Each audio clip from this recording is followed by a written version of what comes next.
babe, welcome back to my channel. If you're new here, subscribe. If you're not, tell me about the first drawing you ever made that you can remember. Today I will begin my redrawing old art series, and we're gonna start out pretty tame. This is Static Girl, an art piece I made sometime in 2016. From my unreliable memory, I feel like I drew this during the summer between my junior and senior years of high school.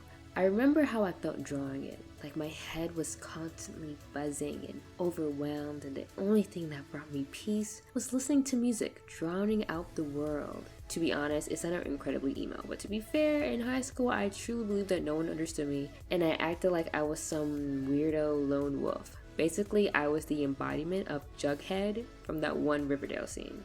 Nevertheless, old Static Girl here is gonna get a makeover, a redo, a brand new look in full color. So these days my art process is pretty simple. Typically I already have a visual concept in my head before I start drawing. Then I go to Pinterest to find the references I need to get the exact pose or look that I'm searching for. Then I bring it to my canvas and I start rearranging and composing my layout. Honestly, it was during this art process that I realized how badly I needed to pick back up some art studies. I need to go back and learn more about composition, lighting, angles, anatomy, like all of that, because I was struggling. Life has been super hectic these past 2 months and I haven't been pushing myself art-wise for a while. In fact, I haven't been practicing much at all. So I do feel like my art has suffered because of that. As much as art is a personal expression of mine, I would like to be able to do more of that dynamically. So hopefully once the dust settles, I can get back to more artistic expansions, so to say. But yeah, once I got my posing on point and the outfit picked, I got to work. In my original piece, Static Girl, I can't keep calling her Static Girl. I'm gonna call her SG because I keep stumbling over saying Static Girl. Static, static, static. Yeah, we're gonna just go with, look at me messing up already again. SG. So in my original piece, SG really didn't wear anything too interesting. She wore a hoodie because I wore hoodies. But honestly, the hoodie look is a bit boring to me. So I leaned into a obviously 2000s look with the oversized sagging pants, tank top, leaning belt, all that jazz. Something about the way that I drew her, especially with her eyes, made me think of aliens. So I decided to add that into the mix as well. The drawing is in black and white, because it's a traditional drawing done with a pencil, but with the aliens introduced, I can add green into the palette and I think it really helps to make it like, pop. Also, I know y'all see me sketching that third drawing at the bottom, just know that I eventually gave up on it. I was trying to do too much, like at that point when I drew this, I hadn't posted in a while and I was starting to kind of feel bad, so I feel like the next drawing I had to have, a lot going on to make up for that. But I hated it. It's just doing too much. She was covering up the other parts of the drawing and I did not like that. But if I had a better understanding of composition, I probably could have fit all 3 sketches cohesively. But here we are, me not knowing what the hell I'm doing and just trying to make the best of it.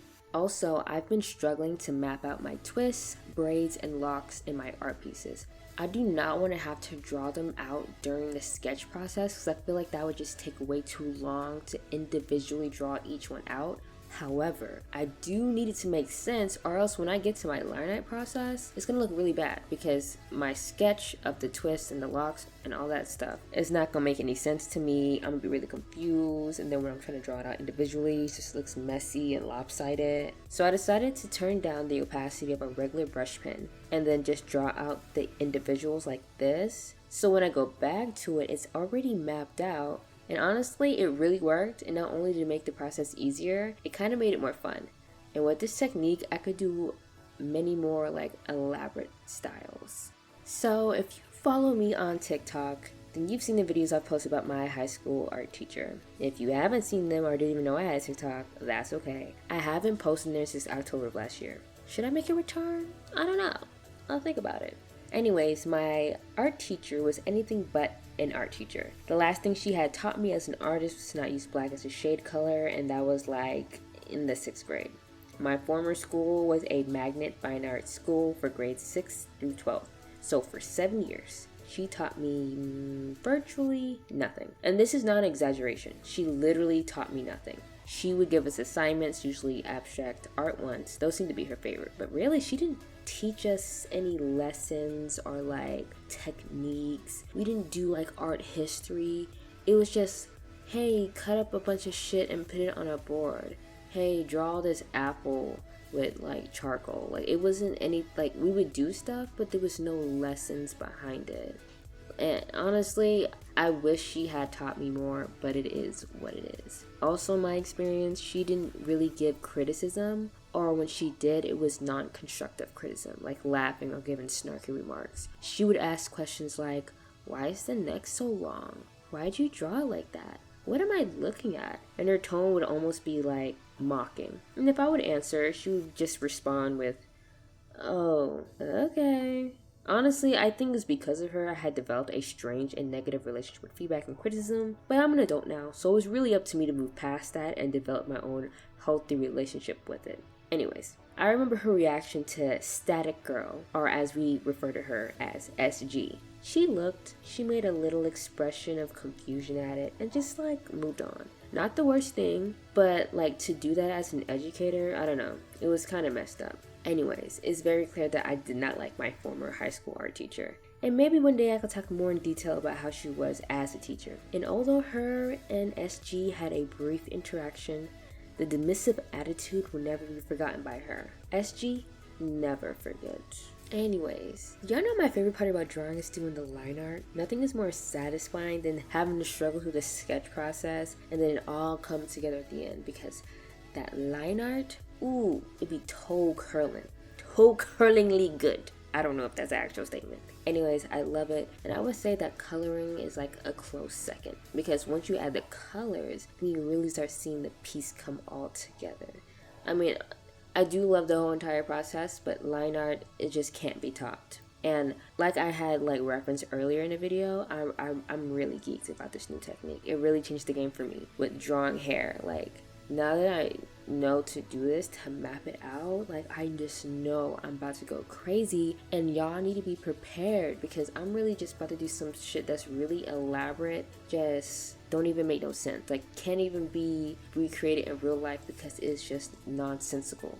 Just be prepared, because I'm about to go in. Okay, so for the coloring, I color picked a lot from the original work. I was really trying to stay true to that like sketchbook tone, like not just straight up black and white, but just the more like beigey, like low saturation colors that you see here. So that way that green could really pop. Overall, I'm really satisfied with the coloring. It was tedious, but I liked it. No, to be honest, this artwork was so tedious for no reason. It took me almost 6 hours, and that's not normal for me. Maybe like if I was really in my bag the way I used to be before life just got so stressful, I would have got this done maybe in like 4 hours tops. But I was really struggling, and I'm just glad that I was able to make it through, because at the end, I did want to give up because my hand was hurting, and I know it's not healthy, but I just feel like unless the art piece is going to take like hours, I can get it done in one sitting. I like to get it done in one sitting. I don't like to take a break and come back. That's just me. Like, I'll only take a break if I know this shit's about to take longer than like 6 hours, I guess. Like, if we're going on to 7 hours, at that point I really do need to take a break, but like, I was really pushing it with this one. Overall though, I'm very happy with this. So here are the results. Static Girl, aka SG, from 2016 versus 2022. 17-year-old Ammo versus 23-year-old Ammo. A 6-year difference. A traditional sketch turned digital and fully colored. I don't know about y'all, but I love it. Aw, it's the end of the video. I had so much fun chatting your ear off, so until next time, remember to be kind to yourself because you matter, and I will see you in another video. Bye, babes.